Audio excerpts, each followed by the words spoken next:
Olá, meus amigos, olá, minhas amigas, tudo bem? Eu sou Michel Bertone Soares, professor de Direito Administrativo aqui do NEAF Concurso, e dentro do projeto Falando Nisso, vou tratar com vocês a respeito da Lei 13.019 de 2014. A Lei 13.019 de 2014, que estabelece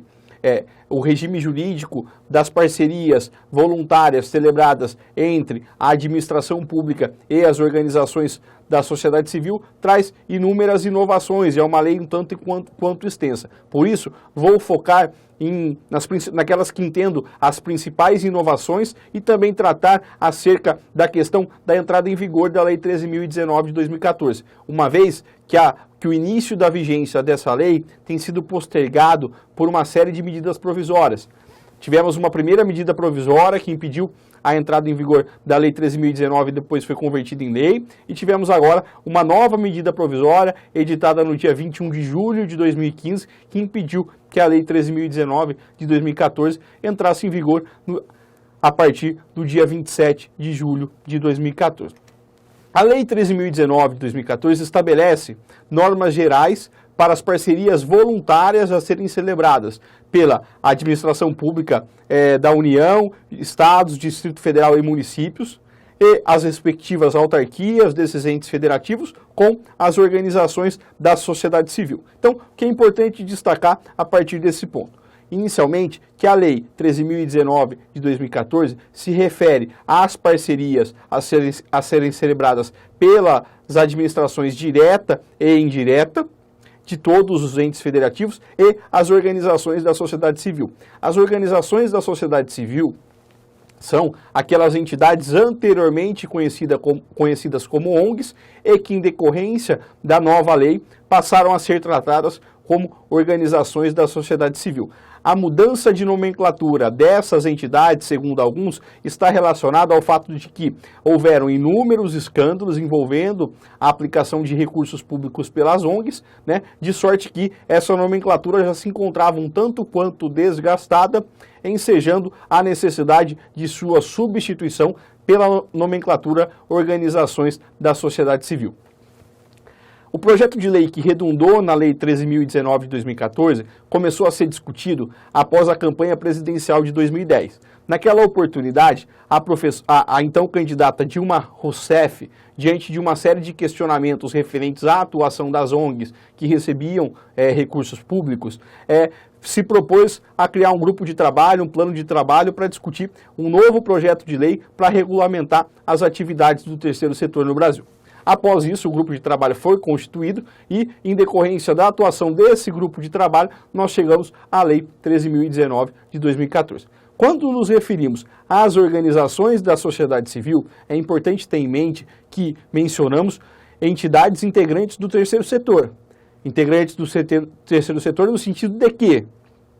não fazem parte da administração pública direta ou indireta, não são entes ou órgãos da administração pública direta ou indireta, portanto, são entes integrantes da iniciativa privada, entes privados, criados sob regime jurídico de direito privado, nas formas de fundação ou associação, mas que, não obstante sejam integrantes,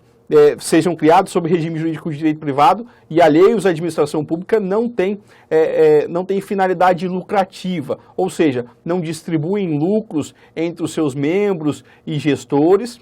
e aplicam todos os seus excedentes e resultados aplicados ou apurados, ou devem aplicar todos os seus resultados e excedentes apurados na consecução das finalidades para as quais tenham sido criadas. E essas finalidades, para que a entidade, das entidades do terceiro setor, são entidades de interesse público, de utilidade pública, voltadas ao atendimento de alguma necessidade da coletividade. É justamente com essas entidades que a administração pública dos entes federativos, direta ou indireta, poderá celebrar os termos de fomento ou colaboração assim definidos pela Lei 13.019 de 2014. A Lei 13.019 de 2014 traz inúmeras inovações. Entre essas inovações, temos os instrumentos do termo de fomento e termo de colaboração, que são a forma pela qual a administração pública estabelecerá o seu vínculo com as organizações da sociedade civil para fomentar a atividade dessas organizações, o chamamento público, que é o procedimento a ser utilizado pela administração pública para selecionar a entidade a ser fomentada, e ainda o procedimento de manifestação de interesse social, que compõem aí as principais novidades trazidas pela Lei 13.019 de 2014. O termo de colaboração se caracteriza por ser um instrumento celebrado pela administração pública para fomentar uma determinada atividade quando a própria administração pública tenha proposto o plano de trabalho que redundou no chamamento público no qual foi escolhida a entidade a ser fomentada. Por outro lado, temos ainda a figura do termo de fomento. O termo de fomento, ele pode ser iniciado, a questão do chamamento público, manifestação de interesse social. O start do início do plano de trabalho advém não da administração pública, advém das próprias organizações da sociedade civil que têm interesse em que uma determinada área seja fomentada. Então, essas organizações da sociedade civil propõem o plano de trabalho. Em vista da propositura desse plano de trabalho pelas organizações da sociedade civil, ou em vista de eventual manifestação dos cidadãos ou dos movimentos sociais, no sentido de que determinada atividade seja fomentada, a administração pública poderá instaurar o procedimento de manifestação de interesse social. Nesse procedimento, a administração pública ouvirá a sociedade no sentido de levantar informações suficientes para aferir se é o caso ou não de fomentar aquela determinada atividade. Constatando que é o caso de fomentar a atividade e havendo disponibilidade orçamentária, a administração pública poderá realizar o chamamento público. O chamamento público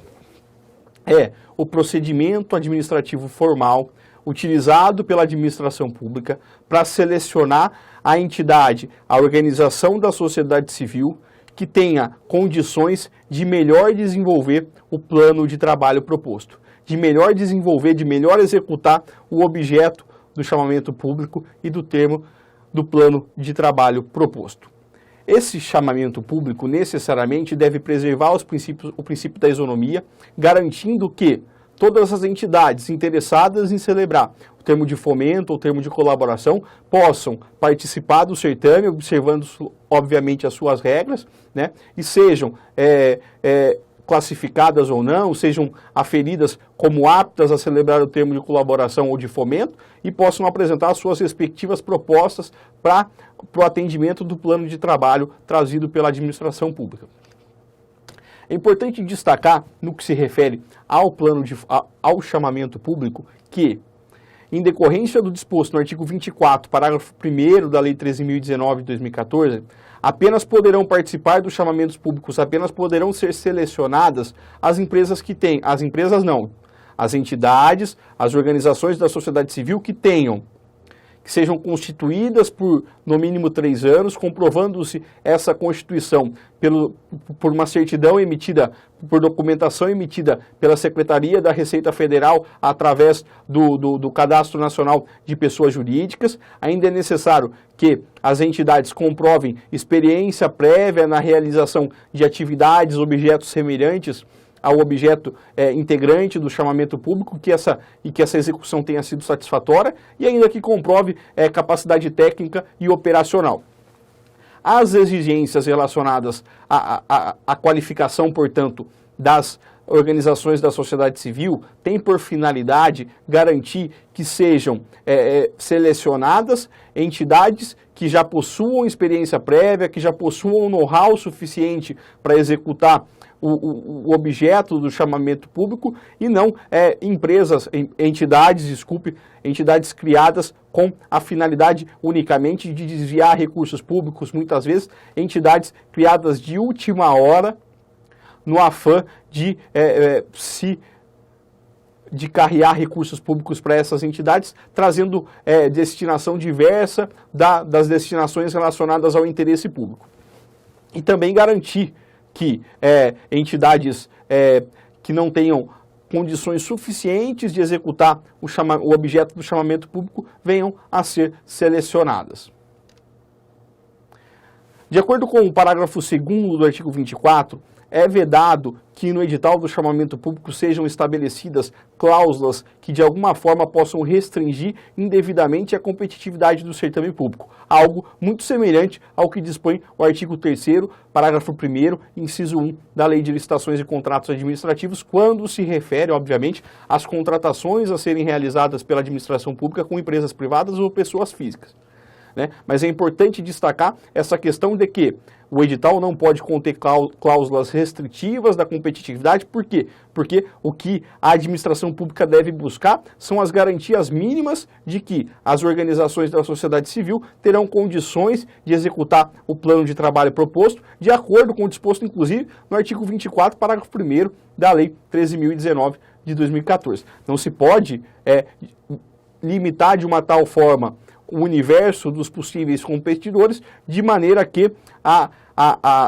entrega do objeto, a celebração do termo de fomento ou de colaboração acabe por se tornar direcionada. Então, nesse sentido, a lei veda o estabelecimento de cláusulas restritivas da competitividade do certame. E antes de tratarmos a respeito da questão do início de vigência, de como o início de vigência da Lei 13.019 foi obstado por medidas provisórias, é importante destacar mais um ponto no sentido da moralização da aplicação dos recursos públicos decorrentes dos termos de parceria, dos termos de fomento e colaboração, que a Lei 13.019 de 2014 busca trazer, no sentido de que esses recursos sejam aplicados da melhor forma possível. De acordo com a Lei 13.019 de 2014, apenas é requisito para a celebração do termo de fomento ou termo de colaboração que a entidade a ser fomentada tenha regulamento de compras e contratações aprovado pela administração pública, no qual sejam observados uma série de princípios aplicáveis à administração pública. Princípios da boa-fé, legalidade, impessoalidade, moralidade,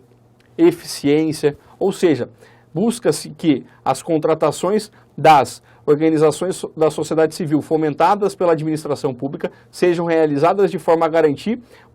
a isonomia entre aqueles que podem fornecer para essas organizações da sociedade civil e também garantir o menor dispêndio de recursos públicos para alcançar as finalidades relativas às contratações que as organizações da sociedade civil venham a realizar. Um outro aspecto importante a ressaltar é que a Lei 13.019 de 2014, por expressa disposição legal, não se aplica às organizações sociais, as OS, regidas pela Lei 9637 de 98, que celebram contratos de gestão com a administração pública. Além disso, a Lei 13.019 de 2014 expressamente determina que ela será aplicável às OCIPs regidas pela Lei 9790 de 99, naquilo que a Lei 13.019 de 2014 não contrariar a legislação específica das OCIPs, ou seja, a Lei 9.790 de 99. Portanto, continua a ser possível, continua a existir a figura do termo de parceria a ser celebrado pelas OCIPs com a administração pública após essas entidades terem sido qualificadas como OCIPs. A Lei 13.019 de 2014 não porá fim aos contratos de gestão celebrados pelas OS e aos termos de parceria celebrados pelas OCIPs. O que se extrai desse quadro, portanto, é o seguinte: a partir da entrada em vigor da Lei 13.019 de 2014, passará a existir a possibilidade de que as organizações da sociedade civil celebrarão termo de colaboração ou termo de fomento, que são os instrumentos previstos na legislação para o fomento das atividades das organizações da sociedade civil. As OCIPs continuarão a poderem celebrar os termos de parceria com a administração pública e as organizações sociais a celebrarem os contratos de gestão com a administração pública. Com relação ao prazo de vigência da Lei 13.019 de 2014, para a gente encerrar. Inicialmente, a lei previa que uma vacatio legis de 90 dias para sua entrada em vigor. Portanto, uma vez publicada a lei, pelo prazo de 90 dias, ela não produziria efeitos e após esse prazo de 90 dias, a lei entraria em vigor e passaria a reger os contratos, os termos de parceria, passaria a reger os termos de colaboração e de fomento celebrados a serem celebrados pela administração pública com as organizações da sociedade civil. A lei foi publicada em 1º de agosto, portanto, 90 dias depois entraria em vigor. Ocorre que, antes dessa entrada em vigor, foi editada pela Presidente da República a medida provisória número 658, de 29 de outubro de 2014. Essa medida provisória alterou o prazo da vacatio legis de 90 dias para 360 dias. Ultrapassado esse prazo, a Lei 13.019 de 2014 deveria entrar em vigor em 27 de julho de 2015. Ocorre que, novamente, uma medida provisória veio a alterar o prazo de vacatio legis da Lei 13.019 de 2014. Essa nova medida provisória, editada no dia 21 de julho de 2014, a medida provisória 684 de 2015, altera o prazo de vacatio legis da Lei 13.019 de 2014 para 540 dias. A medida provisória anterior foi convertida em lei, Foi convertida em lei e, em decorrência disso, a Lei 13.019 de 2014 ainda não entrou em vigor. Posteriormente, essa nova medida provisória editada tem o condão de suspender a entrada em vigor da Lei 13.019 de 2014 até que seja analisada pelo Congresso, O Congresso tem o prazo de 60 dias, a medida provisória vale pelo prazo de 60 dias e pode ser prorrogada por mais 60 dias, no caso de não ter sido apreciada pelo Congresso no primeiro lapso de 60 dias. Fato é que até que essa medida provisória seja aprovada pelo Congresso ou até que transcorra o prazo de validade da medida provisória, a Lei 13.019 de 2014 terá o seu início de vigência obstado pela medida provisória 684 de 2014. E caso convertida em lei, a medida provisória editada pela Presidente da República no dia 21 de julho de 2015, a Lei 13.019 de 2014 somente entrará em vigor em 23 de janeiro de 2016, ou seja, 540 dias após a data de sua publicação. Pode ser que esse prazo seja interessante para possibilitar a administração pública se organizar para cumprir integralmente a Lei 13.019 de 2014. Eu não estou aqui para fazer juízo de valor a respeito do prazo